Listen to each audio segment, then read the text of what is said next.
A caminhada cristã é marcada por desafios e lutas que nem sempre são claros. Muitas vezes, as tentações se apresentam de forma disfarçada, apelando para o que parece ser bom, mas que, na verdade, afasta-nos da vontade de Deus. O apóstolo Paulo adverte sobre o perigo do engano ao afirmar que o próprio Satanás se transforma em anjo de luz. 2 Coríntios capítulo 11, versículos 14.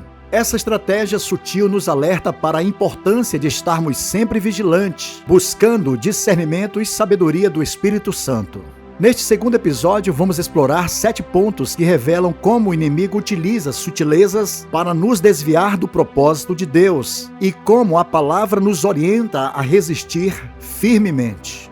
Primeiro ponto, o engano do anjo de luz. Em 2 Coríntios capítulo 11, versículo 14, o apóstolo Paulo nos adverte: "E não é de admirar, pois o próprio Satanás se transforma em anjo de luz." O inimigo sabe que, se expor de maneira direta, facilmente será reconhecido. Por isso, ele utiliza uma abordagem disfarçada, aparentando ser algo bom ou inofensivo. Suas tentações frequentemente parecem verdades parciais, mas escondem armadilhas profundas. Precisamos aprender a discernir entre o que vem de Deus e o que vem do inimigo, lembrando que nem tudo que parece bom é verdadeiramente santo. O apóstolo Paulo nos alerta sobre a sutileza de Satanás em se disfarçar como anjo de luz. Essa advertência revela que o inimigo, em sua astúcia, pode fazer com que o mal pareça algo prazeroso e atraente. Ele utiliza enganos sutis, apresentando-se de forma aparentemente inocente e até virtuoso para desviar os cristãos do verdadeiro caminho de Deus. O versículo nos lembra da importância do discernimento espiritual e da vigilância, pois nem tudo o que brilha é de fato luz. Precisamos da sabedoria da palavra do Senhor para reconhecer o que é genuinamente de Deus, para não cair nas armadilhas bem disfarçadas do inimigo. Segundo ponto, o coração humano é enganoso. Em Jeremias capítulo 17, versículo 9 está escrito: "Enganoso é o coração, mais do que todas as coisas, e desesperadamente corrupto, quem o conhecerá?"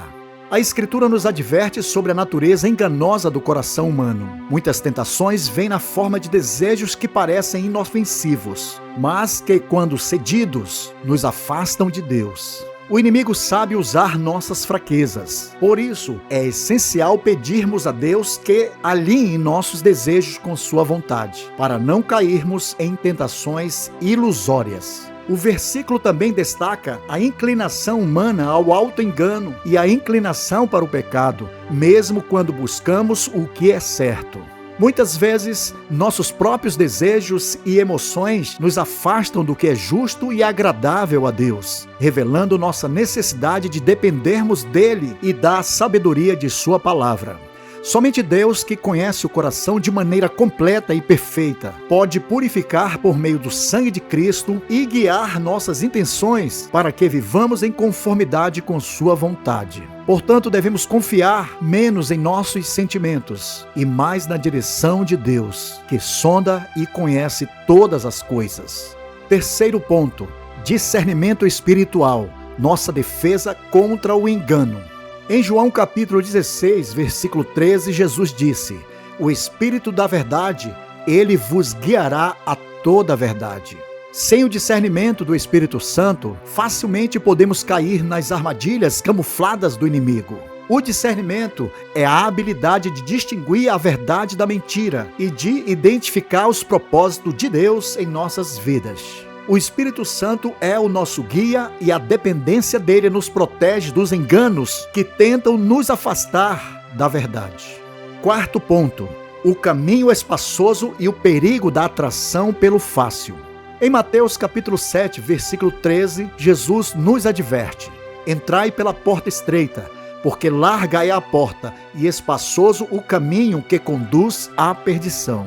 Jesus ensina que a porta que conduz à vida é estreita, enquanto o caminho que leva à perdição é largo e fácil. O inimigo frequentemente tenta nos desviar ao sugerir o caminho de menor resistência, que promete prazer e conforto imediatos. A verdadeira vida em Cristo requer decisões que nem sempre são fáceis, mas que são guiadas pela fidelidade e pela verdade da palavra de Deus.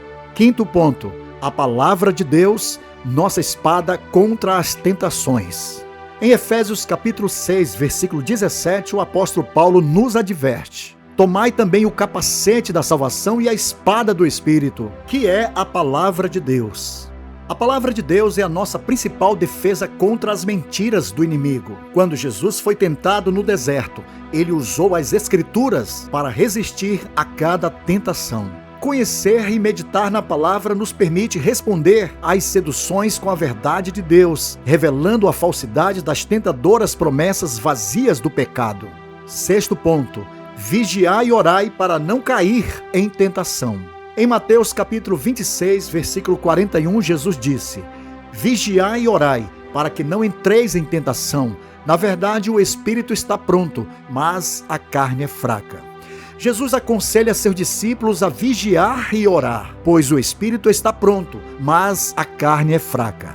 A oração nos mantém em constante comunhão com Deus, fortalecendo-nos para resistir às tentações. Sem vigilância, o inimigo encontra uma oportunidade para agir. Devemos espiritualmente ser sóbrios, confiando na proteção de Deus. Sétimo ponto: dependência da graça de Deus para vencer. Em 2 Coríntios capítulo 12, versículo 9, Deus disse para o apóstolo Paulo: a minha graça te basta, porque o meu poder se aperfeiçoa na fraqueza. Nossa própria força é insuficiente para vencer o inimigo. Precisamos da graça de Deus para resistir e triunfar sobre as tentações. Sua graça não apenas nos fortalece, mas também nos renova em momentos de fraqueza. A vitória vem da dependência do Espírito Santo, que em nossa fraqueza manifesta seu poder. Finalmente, a vida com Cristo é uma caminhada constante de vigilância e dependência de Deus. O inimigo é astuto e usa artifícios para nos desviar, mas temos a armadura de Deus e a orientação do Espírito Santo para nos proteger. Quando entendemos a sutileza das tentações e nos entregamos a Deus, tornamo-nos espiritualmente blindados contra os enganos do maligno.